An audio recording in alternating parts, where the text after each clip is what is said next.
Ça fait déjà un mois que je suis en France, après avoir quitté le Canada, après 5 ans à Montréal. Comment vous dire que ça fait bizarre, c'est tout drôle de revenir dans son pays. Je vais vous lister un petit peu les différences que j'ai constatées depuis ces un mois.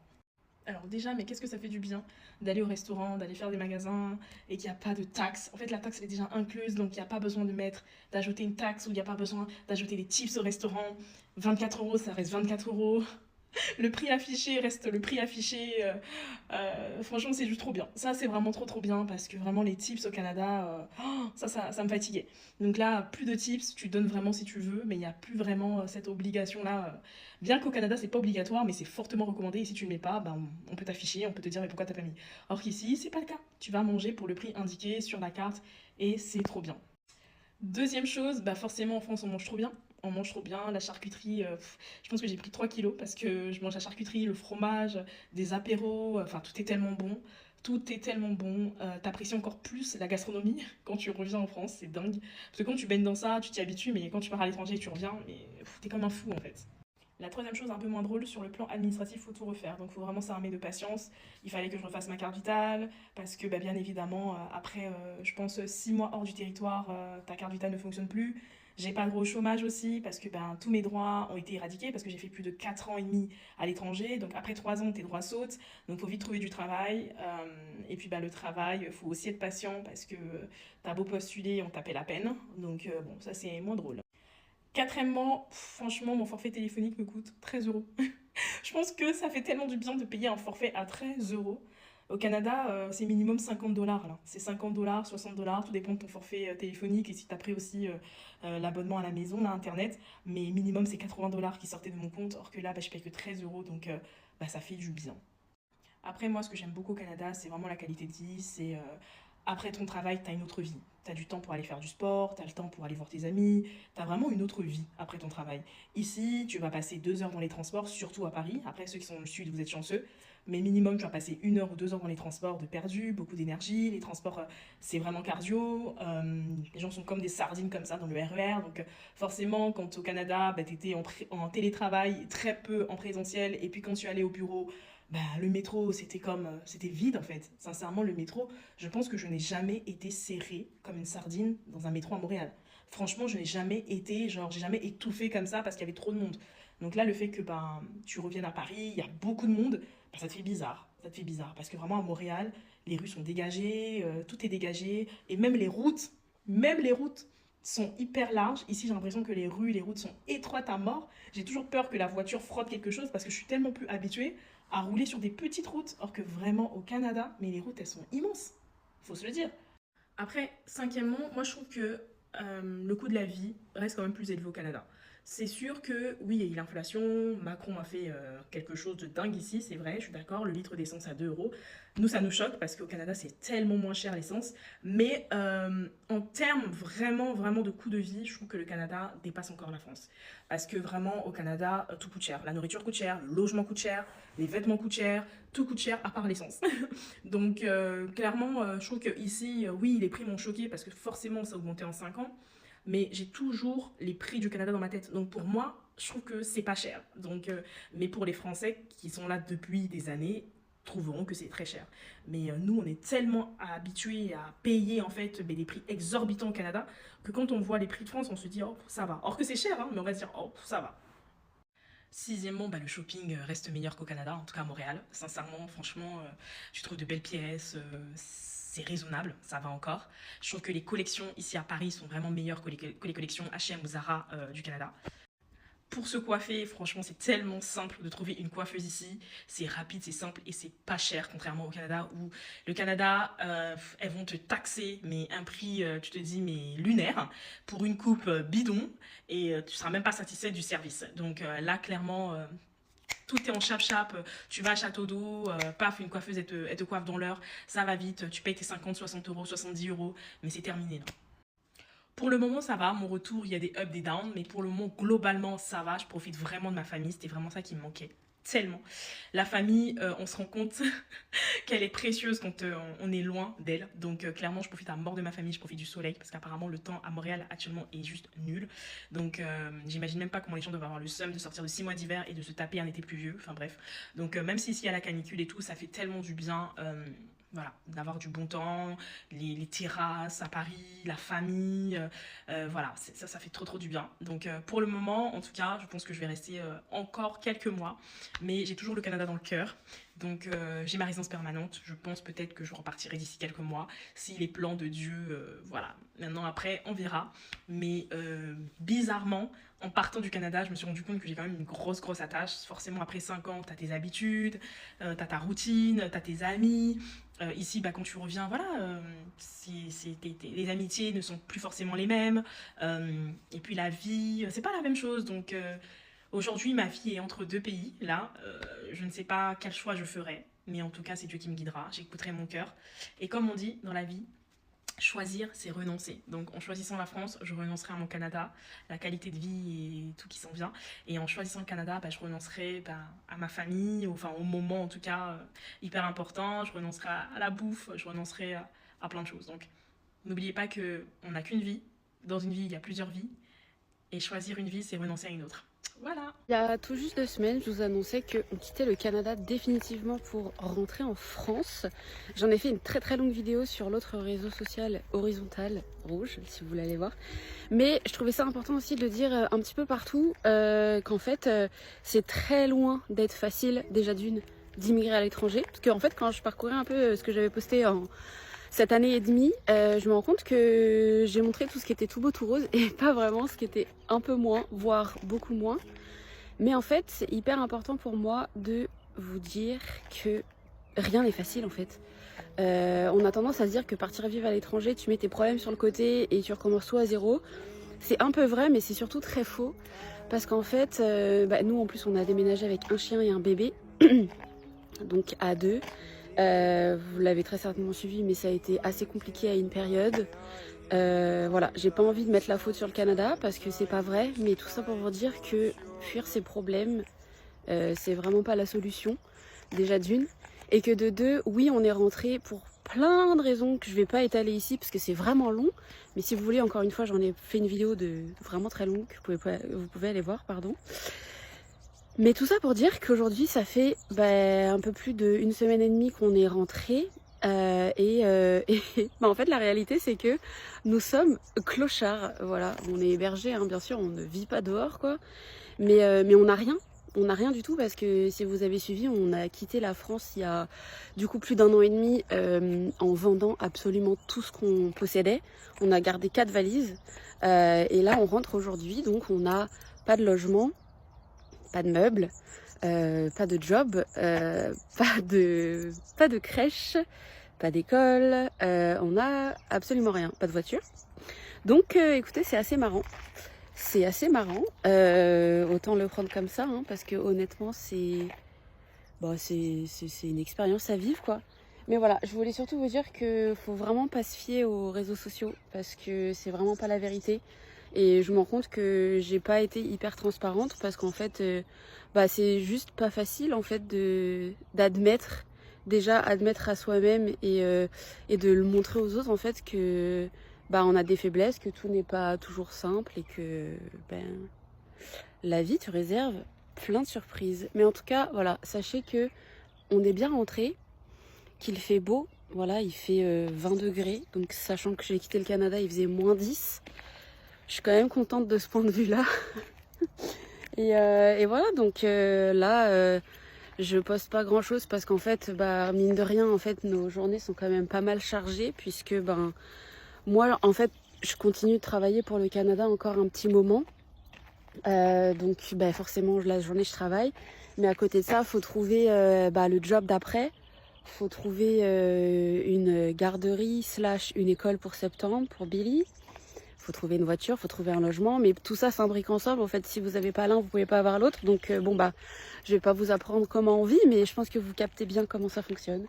Donc voilà, en tout cas on verra ce que la vie nous réserve.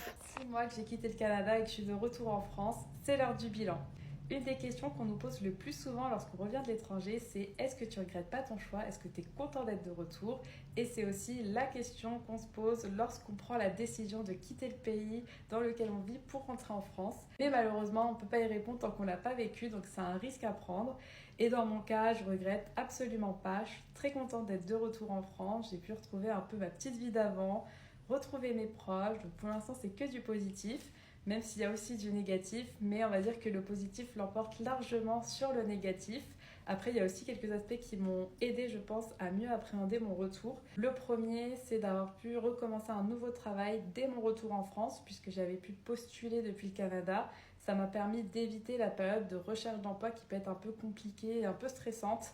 Donc ça a été vraiment du plus, le fait de pouvoir directement être dans le bain, de reprendre une vie active, etc. Le deuxième, c'était pas du tout prévu. J'ai pu récupérer mon appartement qui était en location. En fait, les locataires sont partis bien plus tôt que prévu et donc ça a été vraiment la bonne surprise du retour qui m'ont conforté finalement dans l'idée que j'avais bien fait de rentrer en France puisque ça m'a évité aussi de vivre chez mes parents pendant un certain temps, donc que du bonus. Ensuite, une des choses que j'appréhendais le plus à mon retour, c'était de tomber dans une routine, puisque quand on part à l'étranger, c'est vrai qu'on fait un maximum de choses, on a envie de tout visiter, de voyager, de faire tous les événements possibles et imaginables, et j'avais un peu peur du coup en rentrant en France de m'ennuyer, de tomber dans une routine, et finalement c'est pas du tout le cas, en tout cas pas pour le moment, parce que ça fait que 6 mois, peut-être que dans un an je dirais le contraire, mais en tout cas pour l'instant j'ai pas cette impression, donc tant mieux. Voilà pour les aspects positifs. Et pour les aspects négatifs, il y en a qu'un, mais qui pèse quand même assez lourd. C'est qui dit retour à la vie parisienne, puisque je suis en Île-de-France, dit retour dans les transports en commun. Et ça, clairement, ça m'avait pas manqué. Au Montréal, j'avais la chance de vivre en plein centre-ville et le luxe de travailler à 15 minutes à pied de chez moi. Clairement, je ne suis plus du tout sur ces mêmes temps de trajet ici, mais bon, il faut se réhabituer. C'est vrai que c'est un des points noirs, je pense, à la vie en région parisienne. Mais on s'y fait, j'ai toujours connu ça auparavant, donc il faut juste que je m'y réhabitue. Mais en tout cas, voilà, globalement, c'est que du positif. Donc pour les personnes qui hésiteraient à rentrer parce qu'elles ont peur justement de regretter par la suite, j'ai envie de dire, faut tenter, faut prendre le risque. Et puis si jamais ça se passe mal, il ne faut pas hésiter à repartir par derrière. Tout est possible finalement. Ça fait 6 mois que je suis rentrée à Paris après 3 ans et demi de vie au Canada. Et il y a trop de choses dont on ne parle pas assez quand on a un expatrié et qu'on revient à Paris. Et moi, je vais vous en parler. La première chose qui est géniale, c'est le fait de retrouver ta famille, le fait de retrouver tes proches. Bah forcément, c'est la chose la plus difficile quand tu t'expatries, c'est que tu te retrouves loin de tout et de tout le monde. Et le fait de revenir, bah tu retrouves ta famille. Et ça, c'est trop bien. Mais à côté de ça, il faut aussi que tu te réhabitues, que tu t'es réhabitué à être entouré, que tu te réhabitues à être avec eux. Il y a certaines choses peut-être qui ne te plaisaient pas que tu vas retrouver, que tu avais oublié. Parce que quand tu es à distance, bah t'as que les bons côtés en fait. Quand tu appelles tes proches ou quand tu vois tes proches, tu es super heureux parce qu'il te manque beaucoup. Même chose pour les amitiés. Pendant ton absence, tes amis ont évolué, tes amis ont vécu leur vie tout simplement et c'est ok et c'est normal.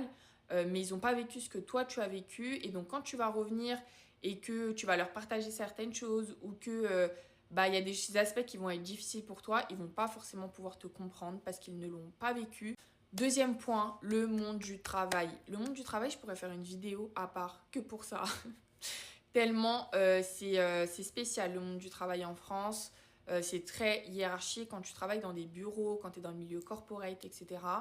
Comparé au Canada, c'est deux mondes différents. Le monde du travail en France, ça correspond à ton identité. C'est-à-dire que les gens se définissent par leur travail. D'ailleurs, c'est limite la deuxième question qu'ils vont te poser quand on va te rencontrer en France, c'est comment tu t'appelles, c'est quoi ton travail. Le lundi, après ton week-end, la première chose qu'on te demande à 8h, tu as à peine posé ton orteil dans l'entreprise, c'est qu'est-ce que tu as fait ton week-end, tu as fait quoi ce week-end. Après ton 9h, 19h, les gens ils restent au travail. Ils vont boire un verre, ils vont boire des coups. En fait, leur vie sociale est liée au travail.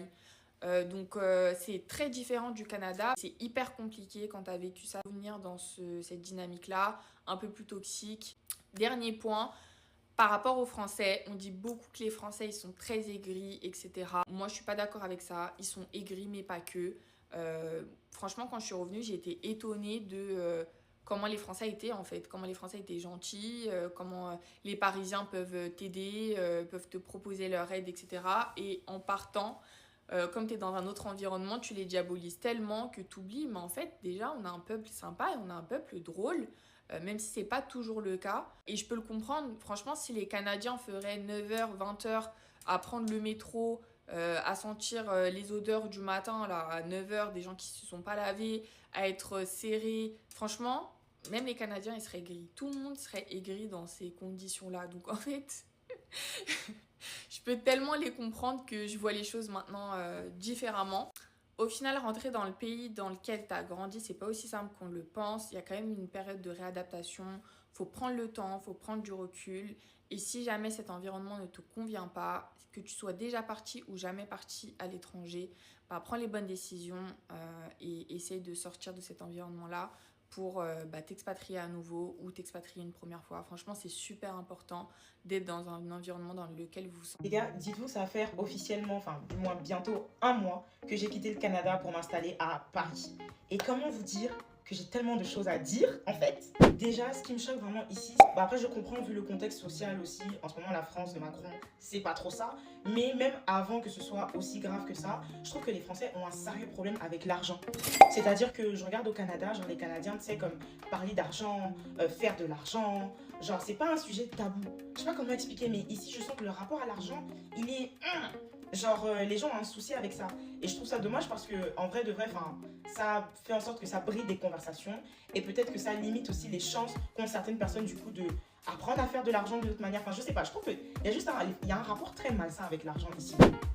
Un autre point qui me choque vraiment beaucoup ici, attention, genre c'est pas une critique mais c'est juste un constat, ok, parce que je vous aime les Français, mais voilà, ça me choque quand même, c'est que ici en termes de mindset, les gens sont archi méga pessimistes. C'est-à-dire que encore une fois, je sais que c'est pas, voilà, je suis pas venue à la meilleure des périodes et la raison pour laquelle je suis venue en France, je vous l'expliquerai sur ma chaîne YouTube, vous comprendrez. Mais ce qui me choque ici, c'est au niveau du mindset. C'est-à-dire que ici, par exemple, quand tu as une idée, quand tu essaies de t'en sortir, quand tu as quelque chose de positif, je trouve que les gens, ils sont grave pessimistes, envieux, jaloux. Genre, il n'y a pas ce côté, genre comme à l'américaine, tu sais, quand tu parles de ton projet, les gens sont juste excited. Genre, les gens sont en mode, oh mon Dieu, c'est trop bien et tout. Ici, tu vas essayer de proposer un truc ou de t'en sortir. Ah, mais j'ai déjà fait. Ah, mais ceci. Enfin, les gens vont vraiment comme projeter leurs insécurités sur ton projet, sur ton rêve, sur ce que tu es en train juste de faire en fait. Un troisième truc que j'ai remarqué, mais là du coup c'est un bon point pour les Français, c'est que je trouve que en France, les gens soignent vraiment leur apparence. Genre les gens sont vraiment en mode, tu sais, je me balade dans Paris, j'ai tellement le goût parce que les meufs elles sont trop fraîches, les gens sont trop frais. Même la petite mamie dans le métro, elle est fraîche. Genre elle a un flow, elle a un style, tu vois. Alors qu'en Amérique du Nord, les gens sont beaucoup plus négligés dans leur apparence. C'est-à-dire que là-bas, tu sens vraiment que l'habit ne fait pas le moine. Mais en France, malheureusement et heureusement si. Et ça, moi j'aime bien. Je pense que c'est hyper important parce que malheureusement, on ne devrait pas juger à la couverture. C'est ça, non? En tout cas, on ne devrait pas juger un livre à sa couverture. Mais je pense que c'est humain et que dans la réalité, tout le monde le fait en fait. Et c'est ok. Un autre point aussi que j'aime beaucoup avec la France, c'est que les gens sont hyper quand même cultivés, un minimum. C'est-à-dire qu'au Canada, vraiment, chacun est un peu dans sa bulle. Il n'y a pas vraiment cette connaissance où, genre, par exemple, tu es en France, ici, les gens, ils ont de la connaissance un peu sur l'Afrique, de la connaissance sur l'Asie, de la connaissance sur plein de sujets différents. Au Canada, si tu n'es pas specialized in, ou si tu n'as pas une passion directe, tu ne vas pas avoir des conversations aussi poussées, je trouve, et aussi développées avec les gens, ce qui n'est pas le cas de la France. Ici, les gens sont super, genre, ils ont vraiment des opinions, genre, très tranchées. Et ça peut être une bonne chose comme une mauvaise chose aussi, parfois, mais je trouve quand même que ça montre qu'il y a un esprit critique, et ça, c'est cool. Une autre chose aussi que j'aime avec la France, c'est le côté artistique. C'est-à-dire qu'ici, vraiment, on arrive à rendre tout intéressant et beau. Dites-vous que là, j'étais à une exposition de Virgil Abloh. Je pense qu'il n'y a qu'en France qu'on pourrait mettre Virgil Abloh aussi, genre qu'on pourrait encore plus apprécier son art que si par exemple c'était au Canada. Genre au Canada, tu me dis que tu fais une exposition sur Virgil Abloh et tu montres aux Canadiens, genre, je sais pas moi, une boîte avec des guillemets et un mot dessus. Bon, je pense pas que ça aurait fait le même effet, tu vois, qu'en France. Ici, tu sens vraiment que c'est le pays de l'art en fait. Et ça, j'adore. L'impression que la France est un pays de sauvages. Ça fait maintenant 3 mois que je suis rentrée en France après 2 ans au Canada. Donc il est l'heure d'un petit bilan. Malheureusement en 2 ans on a eu le temps de s'habituer à beaucoup de choses au Canada. Genre la gentillesse des gens, c'est pas un mythe. Les Canadiens sont top. Et du coup on s'est habitué à toute cette gentillesse, à toute cette bienveillance. En étant au Canada et en revenant ici, en fait, on a l'impression que la France est un pays de sauvages. Il y a vraiment un problème dans ce pays, je trouve, avec genre la gestion des conflits. En France, quand tu es en conflit avec quelqu'un, ils sont toujours en train de gueuler, en train de t'insulter, limite à vouloir sortir de la voiture et te casser la gueule. Enfin, genre, pourquoi autant de haine? Et au Canada, c'était parfait, les gens évitent les conflits. Là-bas aussi, ça en 3 mois. Ça m'a choqué. Sans parler des gens qui te suivent dans la rue. Enfin, ça faisait 1 semaine qu'on était rentré en France. On est allé à Lyon. Je vais dans une boutique et là, il y a des meufs qui rentrent dans le magasin, qui sont limite en pleurs au téléphone avec la police en train de dire putain, il y a un mec qui nous suit depuis 20 minutes. Ça fait 20 minutes qu'on lui dit qu'on veut qu'il arrête de nous suivre. Je vous jure qu'en 2 ans au Canada, il n'y a jamais personne qui nous a suivis. Il n'y a jamais personne qui nous a fait chier. Il n'y a jamais personne qui nous a klaxonné. Pourquoi les gens en France sont incivilisés comme ça là? Ensuite, il y a le rythme du travail, alors là, qui me convient mais pas du tout. Là-bas, j'ai travaillé dans un bureau, mes horaires, c'était 7h30, 15h30. 15h30, tu finis ta journée, basta, fini. Alors que là, je fais 8h, 17h, c'est nul. En fait, tu as vraiment l'impression de passer ta journée au travail, ta semaine au travail, et le rythme de vie est pas du tout pareil. J'ai vraiment l'impression de passer à côté de la vie, genre, enfin, c'est chelou à dire. J'habite dans un bled paumé. Donc quand je suis partie il y a 2 ans, genre pour aller au travail, le matin c'était pas du tout une galère, enfin je mettais genre vraiment 20 minutes. Alors que là, le matin c'est tout le temps bouché. Je mets jamais moins de 40 minutes maintenant tous les jours pour aller au travail. Franchement c'est insupportable d'être tout le temps dans les bouchons. Et au Canada, t'es jamais bouché. Si t'es bouché au Canada un jour, c'est parce qu'il y a des accidents. Sinon tu n'es jamais bouché. Ça joue énormément sur le mental encore une fois. Donc là on a l'incivilité, on a les bouchons, on a le rythme de vie. Le temps qu'on passe au travail, moi qui n'étais pas là depuis 2 ans, en fait on se le prend vraiment pleine tête. Genre avant de partir j'étais habituée à ça, pour moi c'était la norme. Pour avoir vécu autre part, c'est pas du tout normal. C'est vrai qu'en 2 ans je trouve que ça s'est vachement dégradé. Juste à dire, hein, mais bon, c'est la France d'aujourd'hui. Bon allez, voilà, bisous. Moi je suis vraiment très contente de pouvoir partager ces différents témoignages là. Parce que on a vu récemment, dernièrement sur les réseaux sociaux, je voyais pas mal de vidéos des personnes qui quittaient le Canada pour retourner en France. Mais une fois arrivés là-bas, en fait, on n'avait comme pas la suite de ce qui se passe parce que beaucoup de gens se disent « Ah, mais ici, en France, dans la France de Macron et tout ne va pas bien, c'est difficile. Les personnes qui sont au Canada, pourquoi est-ce qu'ils décident de retourner là-bas alors qu'ici, il y a des opportunités, ici, il y a plus en fait, il y a plus d'emplois, plus de travail, il y a plus d'avenir, je dirais. Mais je suis très agréablement surprise de voir que finalement, oui, on avait quitté le Canada avec une vie que nous avons construite là-bas, mais retourner en France, les gens sont quand même heureux de retourner chez eux, dans leurs habitudes, leur vie, même ça va sûrement leur prendre encore un petit temps d'adaptation parce que il y a certaines personnes dans les témoignages que vous avez entendus qui ont passé quand même pas mal d'années au Canada, mais le fait de retourner chez soi, ça fait toujours du bien et merci à eux d'avoir partagé donc ce retour-là. Ça va en même temps permettre à d'autres personnes qui sont au Canada, qui envisagent quand même de retourner en France, de voir que finalement là-bas aussi c'est pas pire. Mais moi ce que je vous dirais en fait, si vous avez des opportunités chez vous, si vous avez de la famille et que vous êtes au Canada, vous êtes dans la solitude, en fait vous n'êtes pas scotché à... En fait, nous, les humains, nous ne sommes pas scotchés à un endroit précis. Personne n'est cimenté sur un sol puis il ne peut pas bouger. Il faut en fait aller chercher son bonheur. Si son bonheur est au Canada, tu vas chercher ton bonheur. Si finalement, tu ne te retrouves pas et que tu penses que ton bonheur est dans ton pays, même si c'est la France, même si c'est ailleurs, tu es libre de retourner, voir comment ça se passe. Si ça ne se passe pas comme prévu, tu peux toujours revenir ou aller ailleurs. Nous sommes des humains en fait. La planète est tellement grande qu'il ne faut pas se priver de retrouver son bonheur ou d'être épanoui dans la vie, quoi. Donc, tant que tu as la santé, tu respires, en fait, rien ne devrait t'arrêter, en fait. Donc, merci à ceux qui ont partagé les différents témoignages. Oui, pour certaines personnes, il y en a peut-être qui hésitent encore à retourner, mais j'espère que les témoignages qu'on a vus, ça peut vous rassurer. Moi, franchement, je suis agréablement surprise de voir leur retour. Merci une fois de plus de partager vos témoignages. Et voilà quoi, que chacun saisisse l'opportunité d'être heureux, de trouver son bonheur et de faire tout simplement sa vie quoi. Et on n'écoute pas ce que les gens vont dire. Ah, mais si tu retournes là-bas, tu vas tout recommencer à zéro. À la fin de la journée, c'est toi qui sais ce qui te rend ou te rendra heureux ou heureuse. Voilà.